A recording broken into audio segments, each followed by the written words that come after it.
really liking this. Ooh. Yay for red and bold. Hello guys, welcome back to my channel. Today I have an original makeup look.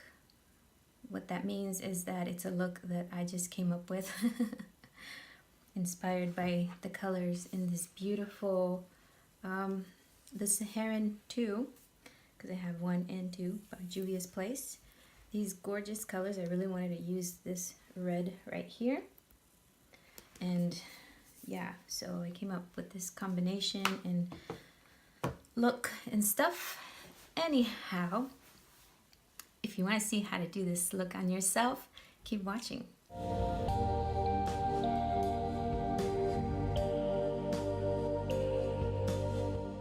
Okay, for this tutorial I used the Saharan II by Juvia's Place, Maybelline Age Rewind Concealer as usual, and L'Oreal Voluminous Original Mascara in Black is Black, Starstruck eyeliner from Ciate, if I said it right, and Wet n Wild eyeliner pencil. Here are all the brushes I used listed out.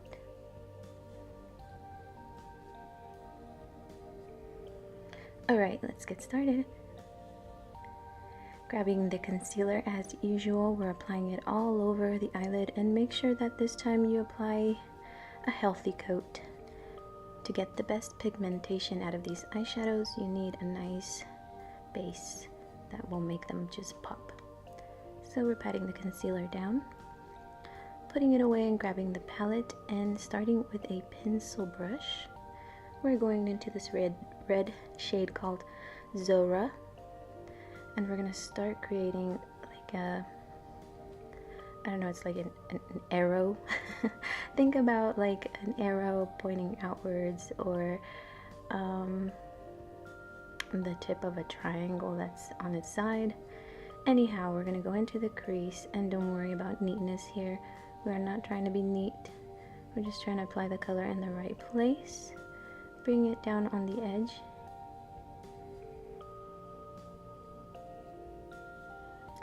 Now with this crease brush, we're going into Taza, which is a rusty brown, and we're applying it right on the edge of Zora, sorry, or the red shade.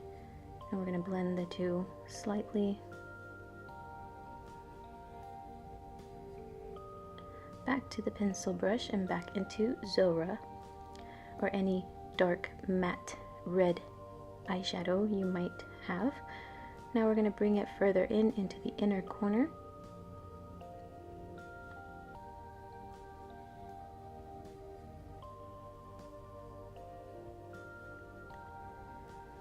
Okay, next we are going back with the same brush into Fez, and this is a dark matte brown.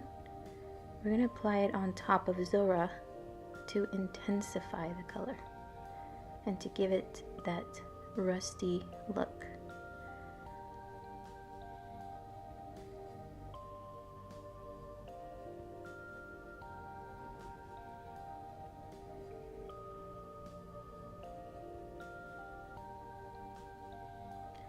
Back into Zora. This is a lot of back and forth to intensify the colors. You want to get the best color payoff, so we keep applying and blending.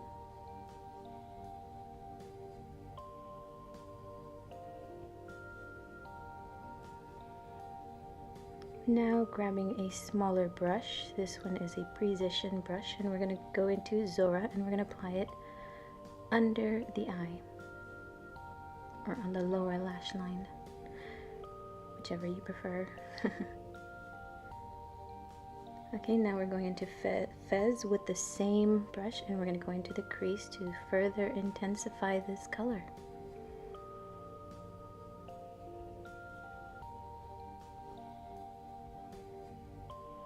Now with a small blending brush, we're going to blend very gently, barely touching the eyeshadows. Don't press the brush too hard on the shadows, and just keep it lightly, like barely touching. Now we're going to bring it in on the outer corner, still leaving a small gap towards the middle. Grabbing another brush. This brush is a small detail brush, and the concealer. We're going to grab a bunch of concealer and apply it towards the center inner part, if that makes sense. Just look at what I'm doing and imitate that. So lightly pat it on, don't rub it. You just want to pat it to create a nice whitish skin tone base.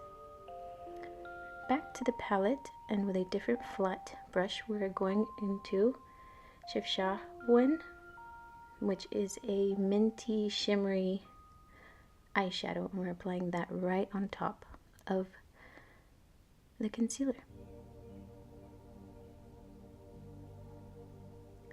Slightly bringing it out to meet the red. Now with a blush brush, we're going into Taza, which is that rusty brown, and we're going to pat it on the temples, bring it slightly down towards the cheekbones, the cheeks, and towards the forehead, just a little bit. So start at the temples and work it out and blend it a lot.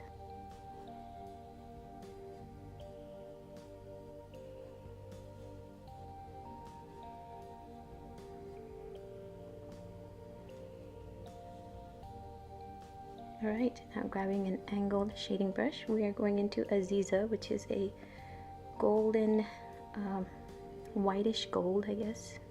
It's got gold shimmer and it's like a beige. Anyhow, we're applying that on the brow bone, and we're also going to use it as a highlight for our cheekbone.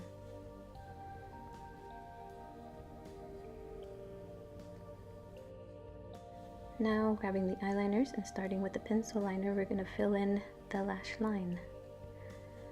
Gently lift up the eyelid and get in between those lashes.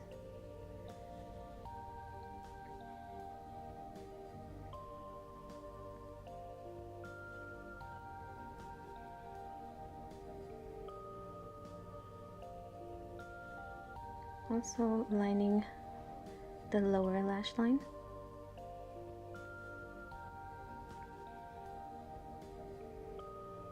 Now grabbing a liquid eyeliner. This is a felt tip liner, and we're going to stay as close as we can to the lash line. I'm not making a dramatic wing.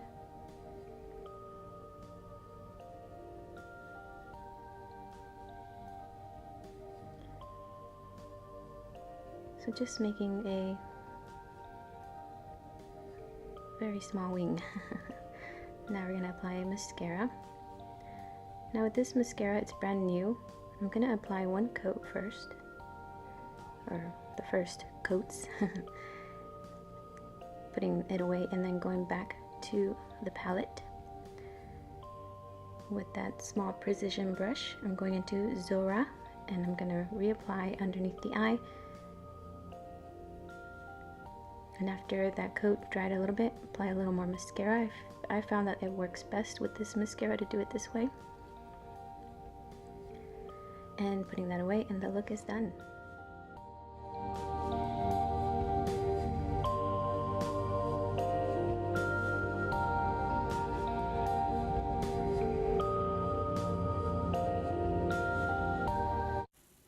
Well, that tutorial is done for today. I hope you guys like this look. It's been a while since I've done something a little more tedious, you know, that takes a little more blending, a little more patience, and maybe a little more ability. I do hope you guys like it. Try it out. If you mess up, just wash your face and try it another time. Anyhow, don't forget to give my video the thumbs up. Yeah, all the beautiful people give a thumbs up, and I thank you for that. And subscribe if you're not already subscribed to my channel for more makeup looks and other fun stuff. Yeah. Alright guys, until next time, rock on.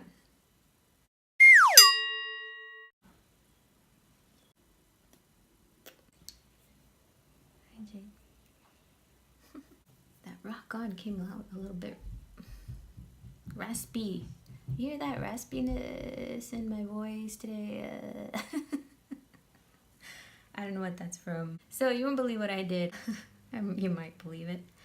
I've been speed walking, or walking really fast. As fast as I can go, I guess. Like, as fast as I can go and continue it, you know what I mean? Because I've been trying to lose weight, like I have said before, and just get into a better shape. I've been going out walking, like I said. Oh my gosh. Yes.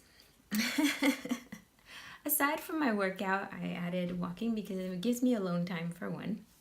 I get out of the house and I get a good amount of exercise. So I walk for an hour and a half, or an hour to hour and a half at the most. And I walk like really fast so I can really get my heart going and sweat and just burn calories, you know?